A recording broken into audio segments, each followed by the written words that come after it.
वहीं दूसरी तरफ सबसे बड़ी बात यह है कि हूती के इस हमले में इजराइल को कितना नुकसान हुआ है, इस बात की अभी कोई ठोस जानकारी सामने नहीं आई है। लेकिन आने वाले दिनों में हूती के हमले और ज्यादा भीषण होंगे, इस बात में कोई दो राय नहीं है, क्योंकि हूती के नेता अब्दुल मलिक अल हूती का कहना है कि वो इराकी प्रतिरोधी समूह के साथ मिलकर इजराइल पर और ज्यादा भीषण हमले करेंगे।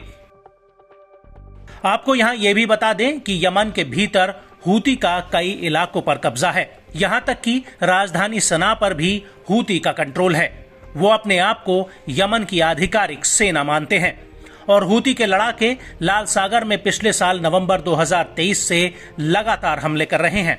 लाल सागर बाब अल मंदेब में हूती के हर रोज हमले हो रहे हैं, जिसकी वजह से दुनिया की ज्यादातर शिपिंग कंपनियों ने इस रूट पर अपना कारोबार समेट लिया है। वहीं अमेरिका की अगुवाई में ऑपरेशन प्रॉस्पेरिटी गार्जियन शुरू तो किया गया, लेकिन जमीनी स्तर पर यह भी हूती को रोकने में उतना कारगर साबित नहीं हो पाया है, क्योंकि लाल सागर में पश्चिम के युद्धपोतों की मौजूदगी में हूती ये हमले कर रहा है।